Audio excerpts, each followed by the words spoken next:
Pada kesempatan ini saya akan menceritakan sebuah kejadian nyata yang saya alami.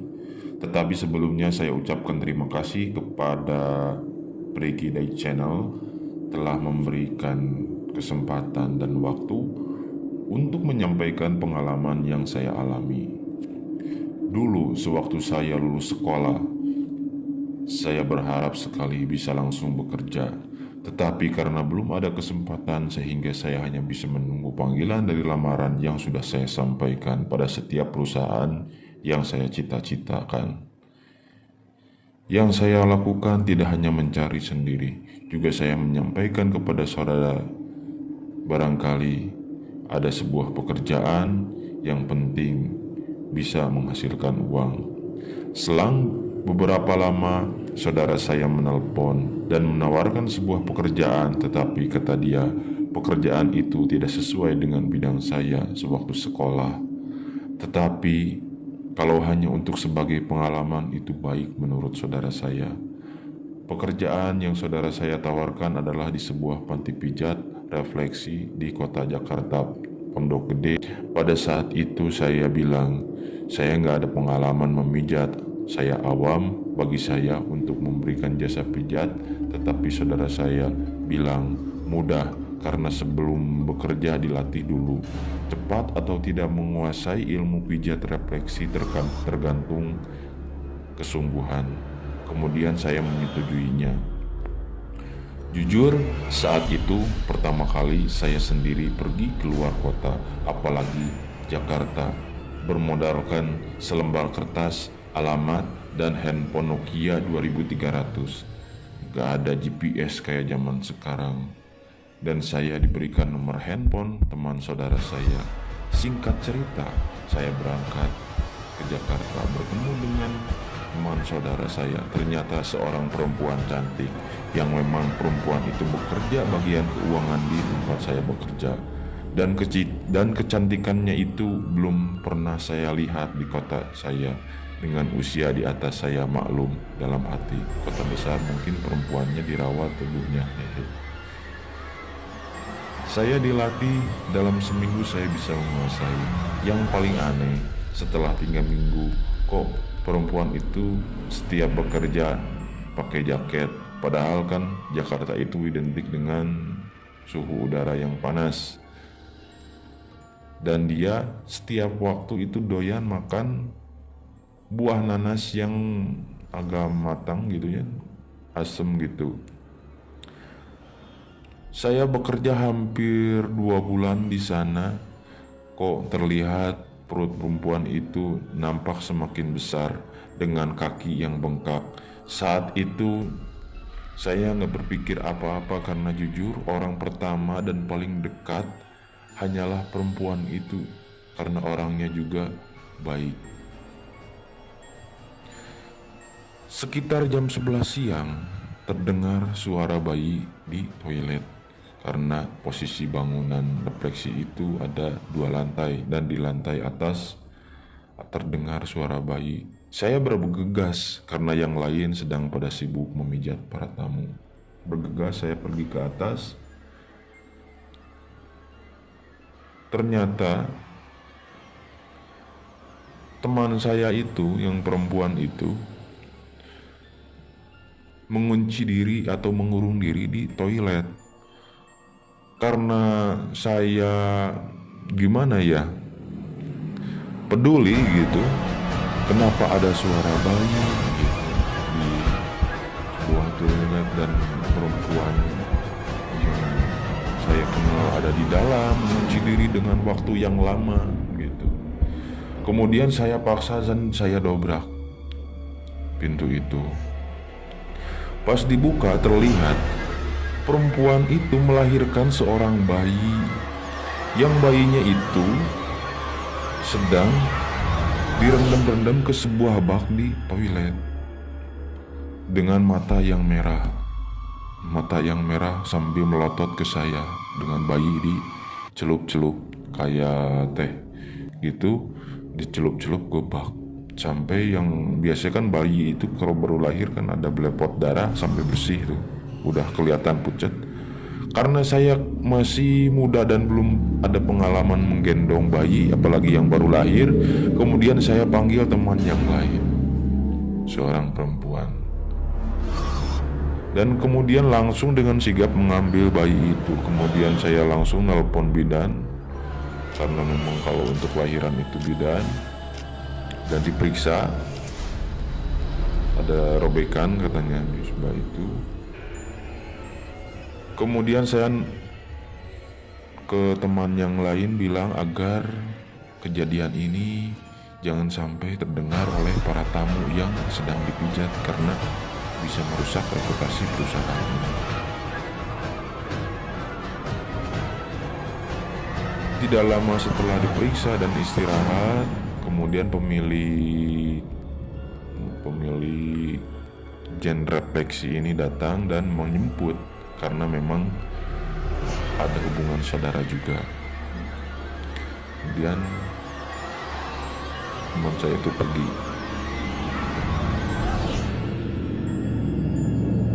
Dari siang sampai malam itu saya melihat dalam semua ruangan panti pijat ini seakan-akan ruangan tersebut berkabut. Sekitar jam 8 setelah Isya itu, jam 8 malam, karena tutupnya setiap jam 10 itu. Suasananya terasa mencekam. Padahal kan kalau memang sudah lahiran itu biasa-biasa saja. Tapi aneh. Ini.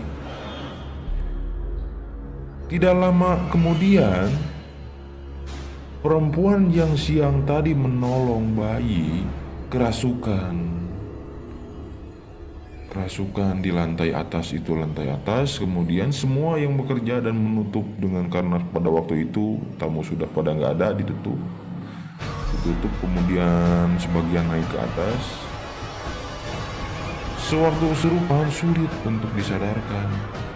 Kebetulan di tempat saya bekerja ada orang Sunda, ada orang Jawa, dan juga orang mana ya, Pandeglang gitu.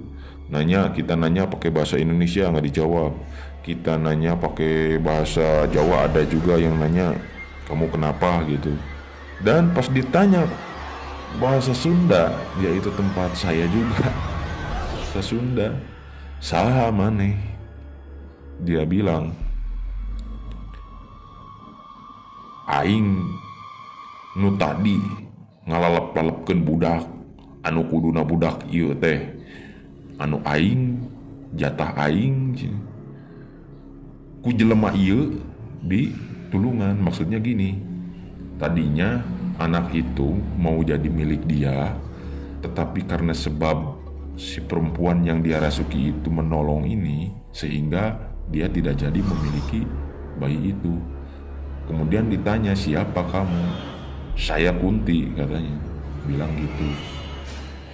Sebagai dia minta ganti, sebagai gantinya karena bayi itu dia tidak miliki, dia akan mengambil salah satu nyawa pegawai di perusahaan itu. Tidak lama kemudian, ya perempuan itu kembali sadar, yang kerasuki itu ya, kembali sadar. Dan kita pulang ke tempat istirahat masing-masing. Besoknya lagi, itu di siang hari, sekitar jam 11 tepat di saat perempuan yang kemarin teman saya itu melahirkan, kerasukan lagi. Dan sekarang ngamuknya lebih dahsyat lagi. Dia bilang di setiap tangga itu ada kakek-kakek, kemudian di lubang tempat pembuangan itu ada orang hitam yang suka diam, pokoknya yang di tempat-tempat yang kotor banyak di sini. Kemudian karena memang kami tidak sanggup untuk menangani hal tersebut, kami memanggil orang pintar di daerah sana. Kemudian datang, ada 3 orang, dan orang pintar tersebut mengatakan, katanya ini selain bukan hanya kejadian karena melahirkan kemarin, tetapi memang ada sebagian orang yang sirik terhadap kemajuan perusahaan itu. Dan saya tanya ke teman yang lain, ternyata sebelumnya pernah ada yang bekerja di sini dan dipecat. Dan orang itu bekerjanya sudah lama gitu. Nah, saya dengar perkataan itu semakin kepikiran nih dengan pengalaman yang masih minim, usia yang belum begitu tua. Saya berpikir, oh, pekerjaan pertama saya seperti ini ya, gitu. Saya berpikir sampai pulangnya, dan memang saat itu dari pagi sampai malam tidak ada satu orang pun yang datang untuk dipijat. Sampai jam 10 malam saya pulang.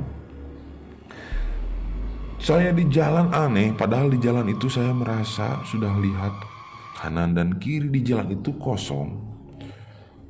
Dan saya melihat ke jalan, sepi pokoknya. Saya nyebrang jalan 2 kali, saya mau tertabrak oleh motor di sana itu. Seakan-akan pemandangan saya itu kabur, tetapi yang saya lihat itu jelas gitu. Tapi menurut orang lain, saya itu melihat dengan mata yang kosong.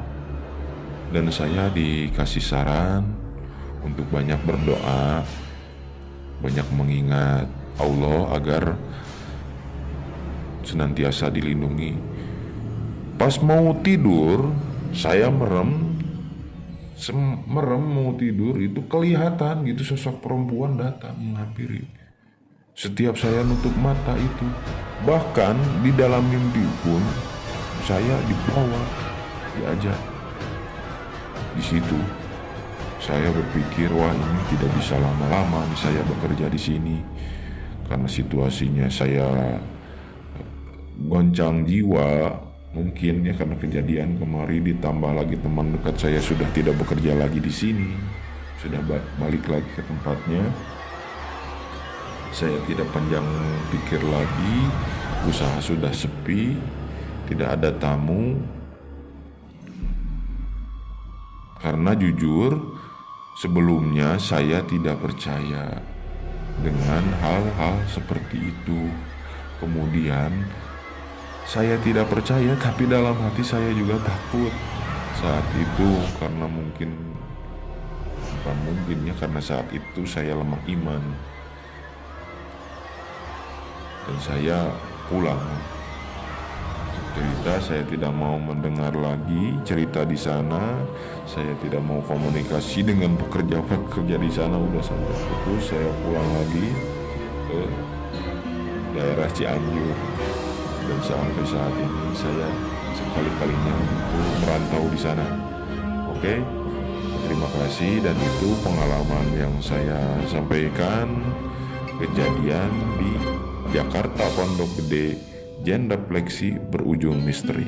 Terima kasih. Wassalamualaikum warahmatullahi wabarakatuh.